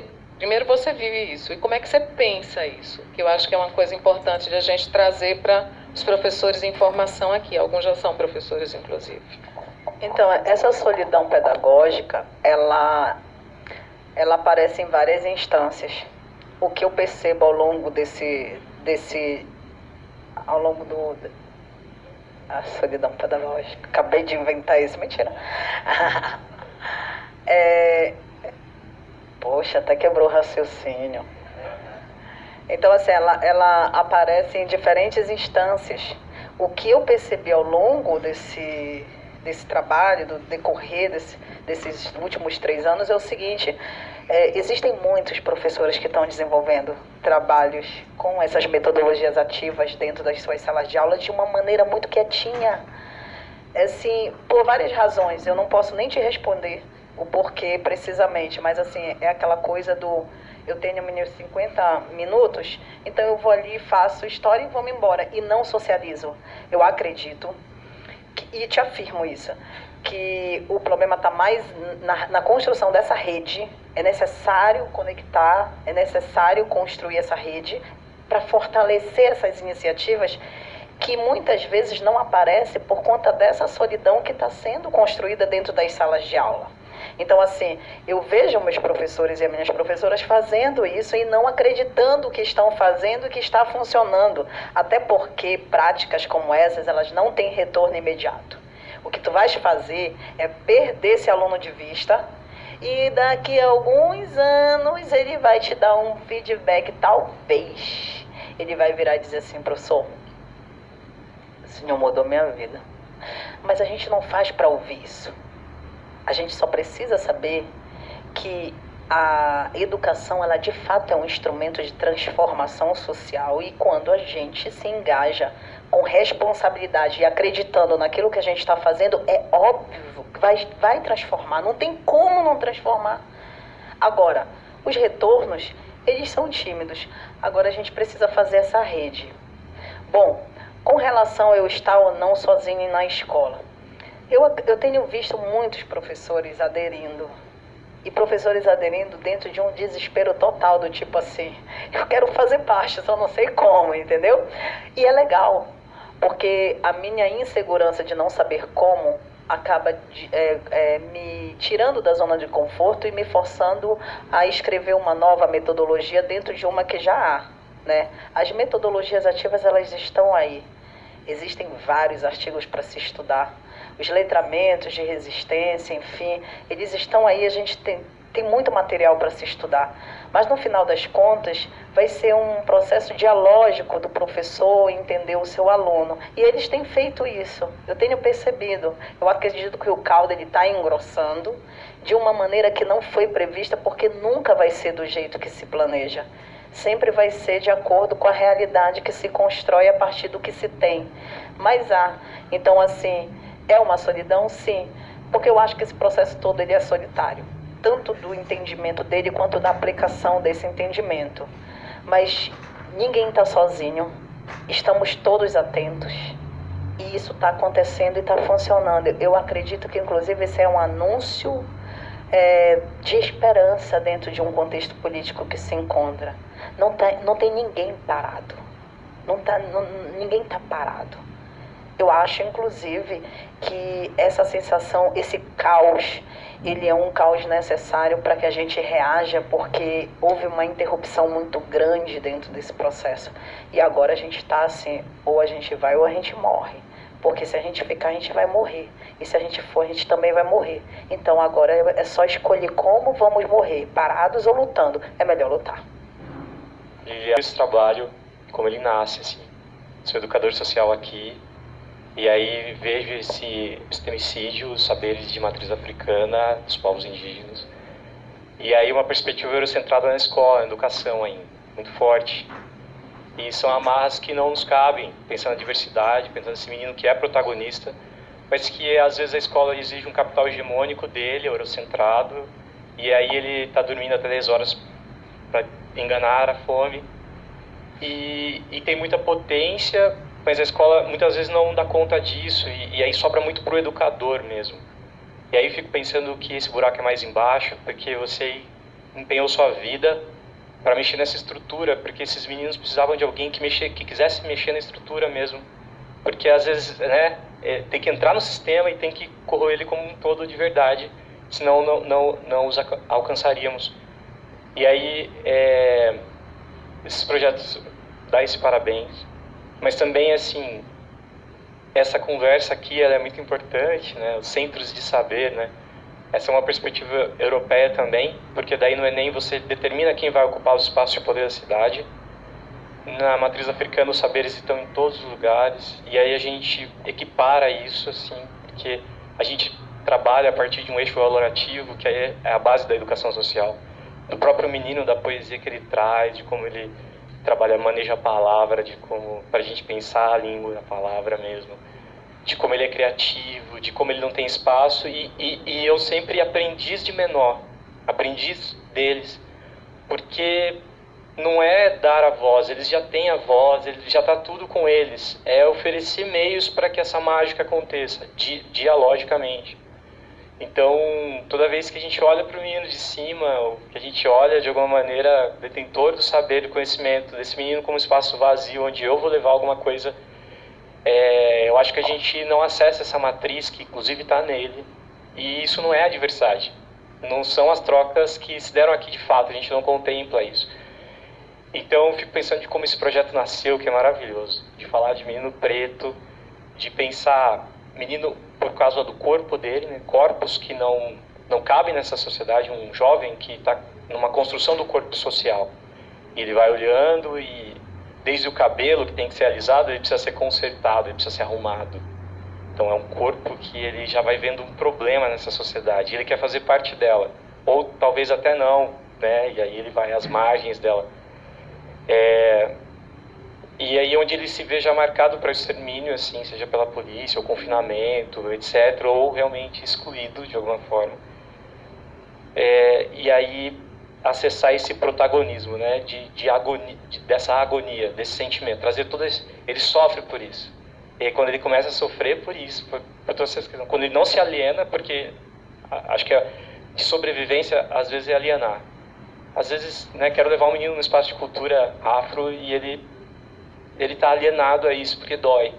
Ele quer enganar também essa dor, assim, de uma forma alienante, e que ele se blinda, que ele se fecha.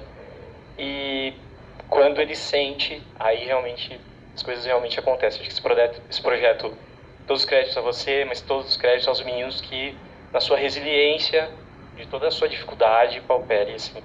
E aí acho que a resiliência é uma marca do brasileiro mesmo, da diversidade.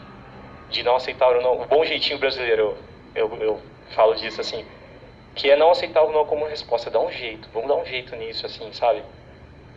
Quando eu era pequeno eu queria ser piloto de avião. E aí, né, o pai da aviação é um brasileiro, né, que acho que meio que não aceitou que o homem não pudesse voar. E queria mexer nisso, uma coisa meio impossível, nas coisas impossíveis. Eu olho para a educação, eu não quis estudar para educação, eu queria mexer com cultura, com alguma outra coisa, porque eu não encontrava na educação um meio de transformação, que eu achava que era meio que impossível, porque na minha escola me exigia um capital que eu não tinha, mas o que eu tinha, que era o rap, que eram as coisas da rua, assim, e tal, não serviam, parece que não serviam lá, assim. Eu sei que tem gente mexendo nisso, nessas estruturas, mas meus parabéns aí para um projeto maravilhoso. Obrigada. Mais algum comentário? Lilian, você quer falar? Ana. Vai conseguir falar, né? Oi, boa noite, meu nome é Ana, eu também sou do curso de letras, estou no 3º ano, e eu vou falar rapidinho, que eu tenho muita vergonha, mas parabéns, eu fiquei muito tocada pelo projeto, e eu tive uma experiência bem curtinha, assim, dentro de sala de aula, com estágio, com PIBID, em que a gente chegou a trabalhar a questão do protagonismo, assim, foi bem curtinho mesmo, mas ficava na minha cabeça, assim, o sentimento de... Eu tô falando de protagonismo, de jovens periféricos, tô tentando trazer essa ideia de identidade, e eu tô falando do lugar de menina branca, de condomínio, colégio particular. E eu me senti um pouco impostora naquele papel. Então, o que mais me tocou em todo o seu projeto foi você ter ido atrás de entender a realidade dos seus alunos. E não sei, às vezes, se você pudesse comentar um pouquinho mais sobre isso. Eu não sei se eu estou falando por mais alguém aqui. Então, sobre ir atrás, assim, uma ida hoje ao clube, porque não tem essa ponte do Tucunduba é uma ponte que liga dois bairros periféricos, o Guamá e a Terra Firme. Ambos zona vermelha, né? Para a mídia federal. Na verdade, o bairro da Terra Firme é cercado pelas instituições mais importantes que tem. E eu costumo dizer que quando uma universidade não consegue mudar o seu entorno, ela confirma a sua incompetência. Desculpa, mas precisa. E aí, eu tenho o Guamá e tenho a Terra Firme aqui, né? Aí tem uma ponte mesmo, e embaixo o rio. Esse rio é igual o Tietê, é uma vala. E a galera se relaciona como vala, é vala, né? Só que os meus meninos, as minhas meninas tomam um banho lá. Eles se jogam da ponte, como mergulho, assim, tomam banho. E dão braçada com os saquinhos do lixo boiando aqui. E cachorro morto ali, entendeu? Em estado de putrefação. É isso. E aqui os plásticos boiando e não sei o quê. A história da ressignificação do espaço. Aquilo é um rio, aquilo não é uma vala. E aquilo dali poderia estar completamente diferente. Mas, enfim, eu não tenho meu clube. E é o lugar onde eu tomo meu banho, porque Belém é muito quente. 14 horas, se todo mundo ficar dentro do barraco, nem dá a galera toda. Porque só tem um quadrado ali. É real isso aí. E é muito quente, tu precisas tomar um banho. Eles se jogam lá. E é muita diversão. Tu não podes ir com o celular ali na ponte e começar a filmar, que se tiver só um, dá uns 5 minutos, tem uns 15. Porque eles querem aparecer no vídeo. Aí começa a disputa do pulo. Quem dá os pulos melhores? Tem os pulos, assim, interessantes, né?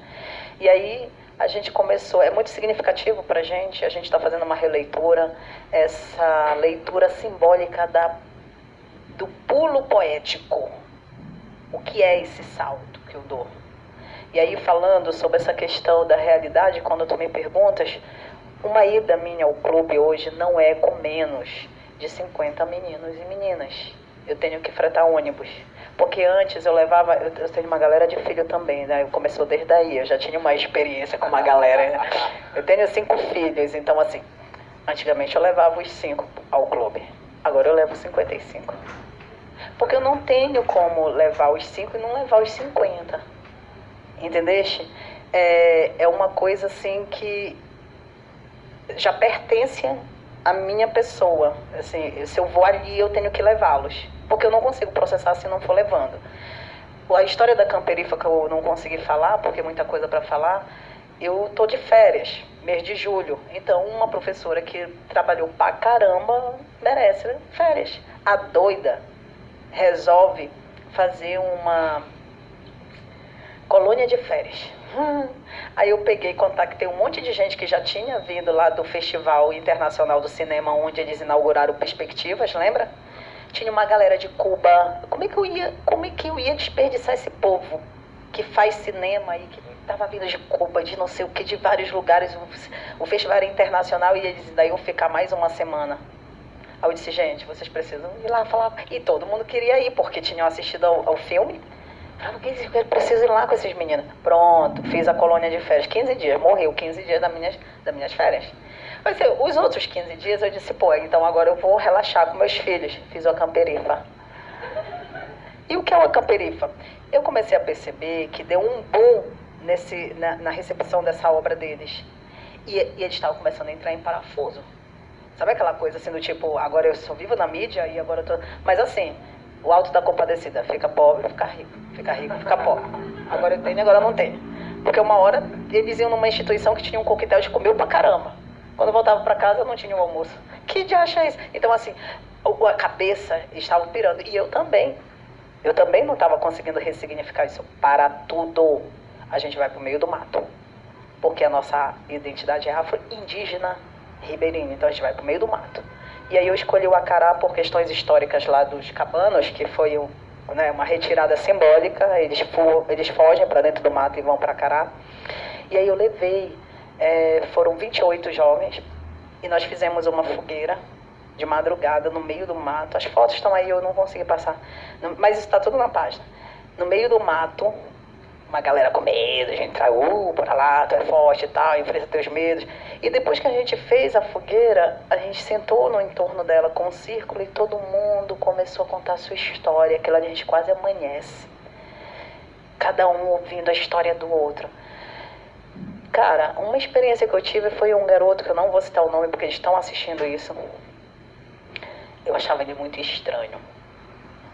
E eu encasquetava com aquele menino. Esse menino é estranho. Mas tá ali no projeto, tudo bem. Às vezes a gente se dá e às vezes a energia não bate, né? Poderia ser isso. Quando ele fala que ele é abusado pelo pai, e que ele fala assim, hoje eu não sei se eu gosto de menino ou de menina. Eu fui abusado durante muito tempo pelo meu pai. Cara, aí ressignifica tudo, entende? Porque tu entende por que aquele menino não fala, por que ele olha, ele não levanta a cabeça para te olhar no olho, porque ele não abraça nas oficinas e a gente faz a dinâmica de grupo e aquele menino não abraça, esse menino é estranho. Não, ele é machucado. A pessoa que deveria amá-lo agrediu, e não só uma vez. Assim, houve relatos de meninas que dizem assim, o meu pai biológico me abusa, professor, eu vou voltar para casa, ele vai me abusar de novo. Tu entende? Então, assim, são essas realidades. A gente tem limite e precisa ter um cuidado muito grande para não pirar, porque qualquer coisa a gente entra em depressão mesmo, cara. Muito escroto isso aí. Já entrei em várias situações de ter que denunciar, de ter que ir para a delegacia, me expor, já precisei sair da comunidade. São várias coisas que acontecem. Mas, assim, o que tem sido isso, a minha vida, eu não consigo mais viver. A minha mãe me ameaça, ela disse, qualquer dia desse, vou bater aí, vou matar todo mundo, e tu tá colocando em risco a vida dos meus netos. Eu vou te denunciar. Porque eu vou te dizer uma coisa, se fizer alguma coisa com meus netos, eu te mato. Eu disse, mãe, ou eu morro na mão deles, eu morro na sua mão, então, sabe, não dá mais. Meus filhos todos estão no projeto. A minha filha de 10 anos vira pra mim e diz assim, mãe, não quero ir pra Fortaleza. Por quê? Porque eu quero ficar na Camperifa. Se ela promete que a gente fica até o final do mês na Camperifa, eu disse, mana, tu tá ficando doida. Entende? Então, assim, tá todo mundo muito junto, tá todo mundo misturado. Eu nem estou dizendo aqui que todo professor tem que fazer isso. Não faça. Isso é loucura. Não precisa fazer isso. Mas eu não consigo mais sair de lá. Gente, nós estamos agora com 9 horas. Certamente a gente ficaria, ou ficará, 9h30, 10, 10h30, porque a gente tem muita coisa para ouvir da Lilian, né, para perguntar, para comentar, mas a gente sabe que tem outros compromissos de muita gente que está aqui participando, e também a gente não vai assim explorar a Lilian a esse ponto, né? Ela também merece dar uma parada. Eu queria dizer que a gente está muito feliz com a sua presença, a gente tem um enorme privilégio de ter você aqui falando da sua experiência. Para a gente é uma honra, de verdade. Então, a ideia de ter convidado é no sentido da valorização do que é ser o professor na ponta, lá. Nós não estamos na ponta aqui. Nós estamos numa instância formativa. Mas a gente está quando eles estão. Estou falando nós, professores. Mas os alunos chegam lá e alguns já são professores. Então, para a gente é muito importante essa oportunidade de diálogo, né? Ou seja, eu já conhecia um pouco do seu trabalho, mas eu sabia que se você viesse, ia ser uma outra coisa. Não é a mesma coisa. Eu já tinha assistido muitas coisas, mas, enfim, é ter você aqui com a participação do público, né? Então, eu agradeço muitíssimo a mediação do Junot também, da Ana Raquel, de todas as pessoas que participaram, e a gente espera poder repetir. Eu não sei como é que a gente pode, Lilian, contribuir na criação dessas tais redes, que eu acho que talvez tenha sido uma das coisas mais importantes que eu tenho ouvido hoje, além de tantos relatos assim, tocantes, que a gente não consegue nem adjetivar, mas assim, dessa criação dessas redes, que não são só da solidariedade, mas da profissionalização de metodologias de trabalho com linguagem e com outras coisas mais assertivas, né? Mais situadas, mais inventivas, né? Ou seja, nada disso estava pronto. Você foi, como se diz, buscar no que já tinha, tentar entender o que é que tinha ali e criar uma outra coisa, você e todos os participantes do projeto. Então a gente, acho que ela merece, todos nós, uma salva de palmas para o pessoal que está assistindo também.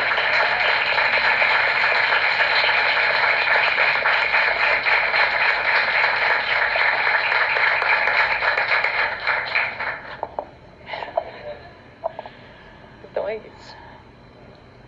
Então, eu acho que nem tem mais microfone para mim. Eles me convidaram recentemente para publicar o artigo numa revista da universidade, eu não me recordo agora o estado, né?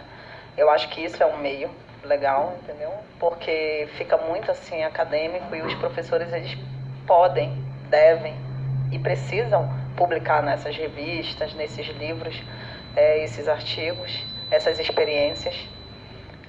Esses critérios da BNT e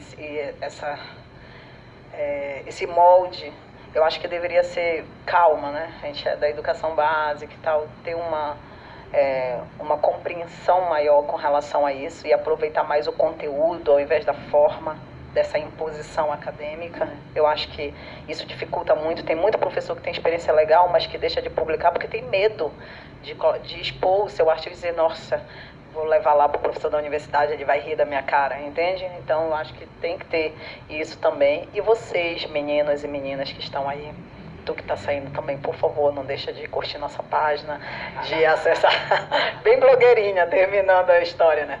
Acessar nossa página, que é Cineclube TF, se inscrever no canal, acionar o sininho. Mas assim, acompanhar na rede, eu acho que isso é muito importante. A gente tem esse instrumento que é maravilhoso, né? E que a gente precisa usar para o bem, né? Eu acho que a formação mediática, ela é uma obrigação nossa, de educadores e educadoras, e usar isso. Não tem outro jeito, não vai dar para ficar cruzando o braço e dizer não suporto computador. Tem que gostar e tem que entender e fazer um bom uso disso aí, né? Então acessem, curtam. Eu acho que isso é legal. Ana, né? Tua pergunta me... Que é assim, né?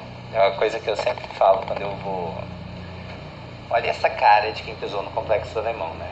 Tipo assim, toda... E assim, é uma negociação constante a maneira como a gente vai interagir com populações que não têm o privilégio que a gente tem, e o nosso privilégio ele é historicamente marcado em função de muita desigualdade e violência, sobretudo. Então, assim, o que eu tenho visto, e tendo talvez uma trajetória muito parecida como aluno da Unicamp, é que, assim, reconhecer nossa branquitude problematizada é um problema nosso, em primeiríssimo lugar, né? A gente é provocado a isso pelo movimento negro, sobretudo. Eu falo disso porque, para mim, não há algo que marque pior o nosso país do que o racismo. Então, assim, primeiro isso, né? E o segundo lugar é, a partir do momento que está falando desse lugar, negociar reconhecendo os privilégios, né? Tem sido a trajetória que eu desenvolvo, né? Assim, se tem dados, tá dando relativamente certo. E hoje a pessoa com quem eu trabalho, mais próximo, foi uma pessoa que quando eu comecei a fazer o mestrado eu lia, que era a Ana Lúcia, que vai a Ana Lu, né? Do Letramento de Resistência. E assim, é um constante apanhar. Assim, é um constante apanhar. E a gente tem que se lançar isso mesmo, sabe? Eu lembro uma vez que a Ana Lu virou pra mim, a gente estava conversando, uma discussão bem... Quem colocou Racionais na Unicamp? Quem colocou Racionais na lista da Unicamp? E a gente aqui, né, que vive no pavilhão de docentes, você começa a levantar as hipóteses e falar, né, aponta aqui, aponta aqui. E aí a Ana Lu virou uma hora, eu estava conversando com um grupo de formados da Unicamp, e a Ana Lu levanta e falou assim, quem botou uma Racionais na Unicamp foi o movimento negro. Sabe? Então, assim, é esse tipo de... que a gente vai apanhando, E é pra apanhar mesmo, porque assim, tem um conto da Conceição Evaristo, que eu acho que tem muito a ver com a tua fala, que é o A Gente Combinamos de Não Morrer, né? E é uma coisa que eu ouço muito dessas pessoas com quem eu trabalhei, e era uma coisa que a Marielle falava muito. Eu tive a oportunidade de trabalhar pelo menos um pouco com a Marielle, na época, quando eu era vereadora, e a Marielle foi uma dessas pessoas que foi morta, apesar de ter combinado de não morrer, né? Então, assim, se tem um papel que a gente tem, é essa negociação dos nossos privilégios, olha isso, tipo assim, olha essa instituição que a gente está estudando, sabe? E essa fala que você trouxe se a gente não consegue mudar o entorno, é muito uma demonstração da nossa incompetência. Por isso que o Instituto Federal é atacado, por isso que a Universidade Espaço Periférico é atacado, né? A gente tem um projeto muito claro aí de valorização das valorizadas, tá? Enfim, de valorização com todas as aspas, né? Mas enfim, aqui isso ficou... Que eu já vi muita gente também ao mesmo tempo virar e falar assim, mas você tá se arriscando a estudar isso? Como é que é? É se dar um tapa na cara, cara, porque vai apanhar mesmo. E tem que apanhar, porque senão... Então eu acho que é isso. Vou comentar isso por Eu queria agradecer a todos e a todas e gostaria muito, imensamente, gente, que vocês pudessem hoje... ao retornar para suas casas, que vocês pudessem se olhar, olhar a atuação de vocês, a formação, a construção dessa formação e tentar se responder, ainda que não tenha uma resposta pronta, mas tentar pelo menos refletir acerca do o que eu posso fazer de fato para contribuir com essa mudança. Será que o que eu tenho feito está somando, né? Eu posso fazer um pouco mais, né? Por que as coisas não me incomodam tanto quanto deveriam? E por que quando incomodam a gente esquece facilmente o incômodo quando olha para o lado e acessa a tela do celular? Então, assim, não deixa essa vida cômoda permitir com que esse incômodo seja volátil. Mas, assim, acredita que nós estamos aqui numa passagem, que a vida é única e que a gente tem uma missão muito grande, não sei a qual, mas a gente tem e nós somos a maioria, e se nós estivermos juntos, a gente vai conseguir fazer mudança, a gente vai conseguir fazer transformação, basta a gente acreditar e construir essa rede. É só o que eu peço para vocês e agradeço imensamente vocês estarem até essa hora aqui comigo. Obrigada.